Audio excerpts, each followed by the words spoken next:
Welcome to Canal Media's weekly roundup from the banking sector. This week brought many important developments across PSBs and RRBs. Talks around a possible PSB merger resurface ahead of Budget 2026. While bank employees participated in UFBU's All India Demand Day agitation, demanding a 5-day banking week. Unions announced protest programs over service conditions and issues such as work pressure, transfers, and leave restrictions drew widespread attention. RRBs also remained in focus as AIRRBEA continued its national-wide campaign against the proposed RRB IPO and renewed its demand for a national rural bank of India, even as RRBs celebrated their golden jubilee. Here are the developments that shaped this week's banking headlines. PSB merger proposal likely to feature in Union Budget 2026. The government is looking at a new round of reforms for public sector banks, which may include merging the 5 smallest PSBs. It is also considering reducing its stakeholding closer to 51% while keeping public control. More clarity on these steps is expected in the Union Budget 2026-27. Government plans to sell additional stake in Indian Overseas Bank. The Government of India has announced plans to sell up to 3% of its stake in Indian Overseas Bank through an offer for sale. The sale will include a 2% base offer and an option to sell an additional 1% with the price set at Rs 34 per share to meet minimum public shareholding rules. This move is a part of its center's effort to reduce its stake in the bank, and the government shares in IOB declined after the announcement. 5-day banking week demand. Bank employees participate in UFBU's All India Demand Day agitation. On December 16, 2025, bank employees across India took part in All India Demand Day, organized by the United Forum of Bank Unions. The agitation focused on the long pending demand for a 5-day banking week. Demonstrations included badge wearing and other peaceful protests to draw attention on the issue. Indian Overseas Bank officer alleges harassment, leave denial, and transfers in Bangalore region. Staff in the Bangalore region of Indian Overseas Bank have raised concern about harassment and heavy work pressure. Officers report late night meetings, leave rejections, and frequent transfers, making it hard to balance work and personal life.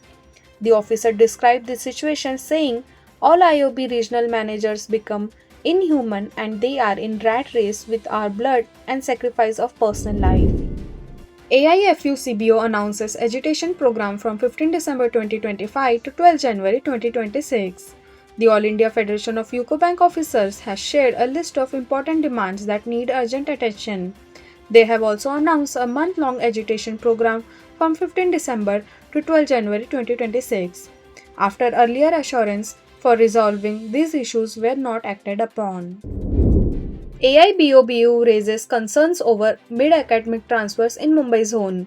The All India Bank of Baroda Officers Union has written to the zonal manager of the Greater Mumbai zone raising concerns about mid-academic transfer issued by HR department. The union highlighted that such transfers disrupt officers' personal and professional life.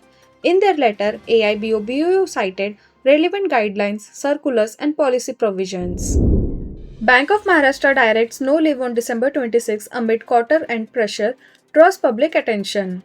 Bank of Maharashtra has directed branches not to approve leave on December 26, 2025 due to quarter-end business requirements. The order also mentions cancellation of already approved leave, drawing attention on social media. DSF introduces new framework to streamline bank recruitment and result cycle. The Ministry of Finance has introduced a new system for hiring staff and announcing results in SBI, nationalized banks, and RRBs. The goal is to make the process clear, simple, and predictable. This will help candidates plan better and reduce people leaving jobs in public sector banks. Bank and insurance unions oppose Insurance Laws Amendment Bill 2025 over 100% FDI proposal. Bank and insurance worker unions have criticized the Insurance Laws Amendment Bill 2025, which proposes allowing 100% foreign direct investment in the insurance sector.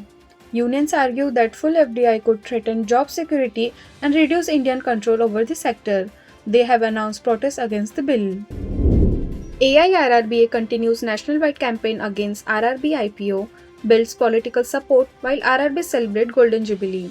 The All India Regional Rural Bank Employees Association continued its national-wide campaign opposing the proposed IPO of RRBs. AIRRBEA delegations met members of parliament and ministers, demanding the formation of National Rural Bank of India to protect the rural banking mandate, even as RRBs marked their Golden Jubilee celebrations. AIRRBA marks 50 years of regional rural banks with national program in Delhi. The All India Regional Rural Banks Employees Association organized a national level program in New Delhi to mark 50 years of regional rural banks. The event brought together employees' representatives and political leaders to reflect on the role of RRBs in rural development and financial inclusion. It also served as a platform to discuss policy concerns and future challenges facing RRBs. Bihar Gramin Bank touches Rs 80,000 crore business. Chairman hails collective effort. Bihar Gramin Bank has crossed a major business milestone, reaching Rs 80,000 crore in total business. The achievement comes in the first year after the amalgamation of Uttar Bihar Gramin Bank and Dakshin Bihar Gramin Bank, effective from 1st May 2025, with 2,104 branches. BGB is now Bihar's third largest bank by network and one of the strongest RRBs in the country. DFS to review IPO process for 3 RRBs. NABARD to finalize common SOP. The Department of Financial Services will review the IPO readiness for 3 RRBs: Haryana Gramin Bank, Kerala Gramin Bank, and Tamil Nadu Grama Bank. NABARD is preparing a common standard operating procedure to guide the IPO process. The review comes amid strong protest by Apex RRB unions against the proposed RRB listings. That's all for this week's roundup.